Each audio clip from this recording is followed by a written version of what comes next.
ما في غيره يفرحني، دايما معاه والعمر يطول، عمري عشان الاهلي. برضو مش هنبارك لكم ولا هنقول لكم مبروك. برضو الدوري الهجص طبيعي هو اي دوري الاهلي بياخده هجص. تمام، يعني في 43 دوري هجص بس و14 دوري يا فرحتكم المره دي مختلفه، لان انتوا بقالكم سنتين حاسس ان انتوا نسيتوا الدوري. نسينا الدوري وفاكرين ابطال افريقيا اللي انتوا محصلة. نسيتوا يا عين الدوري وفرحته. طب بالنسبه، طب ماشي ابطال الدوري وانت ماشي زعلان. انتوا كل افريقيا، لكن افريقيا ايه؟ كل افريقيا بتاخدوه ما بيفرقش معاكم قد الدوري برضو. هو ده اللي كان مضايقكم ومعاكم عليكم حاجه. ولما خدنا القضيه منكم كان اخبارها ايه؟ البطوله الوحيده اللي انتم محتسبينها، غير كده انتوا ولا معتبرين اي بطوله. انتوا سؤال واضح هنفضل وصريح كابوسهم بس بالله عليك ماشي، سؤال واضح وصريح. بطوله ابطال افريقيا بتاعه القضيه مزعلك ولا لا؟ اكيد طبعا. معلش. ازاي وقعت في الحوار ده؟ فرق معاكم ان الاسماعيلي يهبط وعايزينه ينزل ليه؟ عايزين الاسماعيلي ينزل ليه؟ فرقه تفويت يا عم، ما ينزل. وبعدين سؤال بس، انا اسف، ازاي الدوري يبقى انت ليه زعلان؟ معلش، ازاي الدوري من غير اسوان؟ ازاي الدوري من غير شبين؟ ازاي الدوري من غير طنطا؟ ازاي الدوري من غير بلديه المحله؟ ازاي الدوري من غير المحله؟ اشمعنى الاسماعيلي انتوا ماسكين فيه؟ يعني ما حدش زعل مثلا ان المحله اتعادلت امبارح وعلى يعني وشك الهبوط، اسوان على وشك الهبوط، ما حدش زعل ان الانديه الجماهيريه دي نازله وزعلان على الاسماعيلي بس.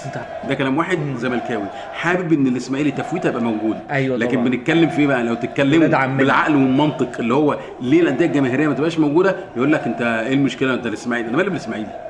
انا اذا كانت في عداله تكمل، الراجل كسب امبارح بمجهوده، الدنيا زي الفل، ما يكمل. تمام. لكن انت دلوقتي عايز تزعل، ازعل على الكل، ما تزعلش على الاسماعيلي بس. كل المحاولات ان هم ما تزعلش على الاسماعيلي بس يا ابني، ده اللي استنجدنا الزملكاويه، ومع ذلك الحمد لله ربنا اراد انه يفضل الاسماعيلي، وده معناه انك زعلان على التفويته بتاعك.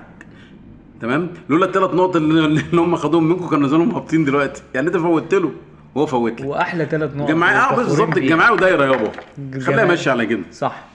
وبالنسبه بقى لفرحتكم والبطوله اللي عملتوها بانجاز امام عاشور ده ايه يا ابني؟ هو انا بس معلش خلينا برضو نتكلم بمنطقيه جدا يعني، وبعيد عن اي مشاعر خالص. هو مش لو لحد دلوقتي اسمع بس، لسه مش كلامي، لحد دلوقتي هل امام عاشور موجود في الاهلي؟ شو على لسان شوبير 99.9 هو موجود. هل تم اعلان الصفقه؟ قالوا هي اول ما يجي ابتدي اتكلم اي كلام انت عايز تقوله وانا هرد عليك، لكن طالما الصفقه لم تعلن لحد دلوقتي خلاص خلصان. جمال جدا، هو في كل الاحوال هيخلق مبرر.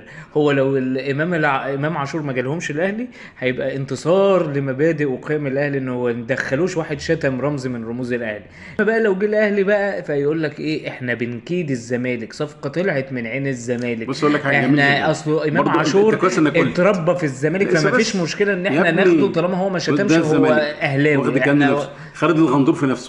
اسمع يا حبيبي، اسمع يا حبيبي، قول لي دلوقتي تصريح امام عاشور ايه لو في الاهلي انا واحد اسمع بس قبل ما نشوف المبررات اللجان والخطيب يا حبيبي. انا راجل دلوقتي صفقه امام عاشور دي لا تعنيني اطلاقا ومش عايزه، حلو كوائل الخطيب تمام، مش عايزه. لكن حرقه الدم اللي انتوا فيها دي لما يجي ان شاء الله ما يلعبش يا ابني. احنا بس حرق دمنا مش على امام عاشور، على مبادئكم اللي انتوا عمالين تمثلوا بيها. انت مالك؟ انا راجل من غير مبادئ، انت زعلان ليه؟ انتوا ومع ذلك معلش بقى ان انت مش عارف ترد عليا. اداره المدرب عايزه ومضاه زي الفل، تعال برنس يلعب يا عم ويعمل دوتو مع كهربا وانتوا تشوفوا جون، ايه المشكله؟ عادي. ويعمل كده برضه. ساعتها هتعملوا ايه بقى؟ لو عمل كده على النسر هتعملوا ايه انتوا؟ زي ما كهربا راح جاي.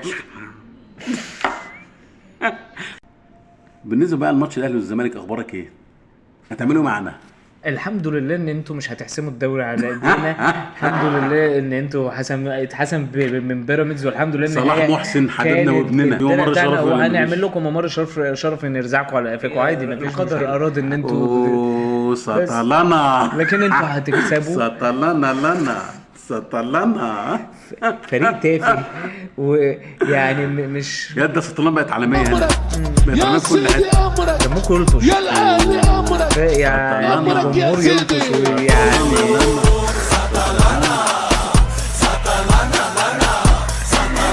يا رب الزمالك يرجع عشان ما نشوفش الجمهور ده يا رب.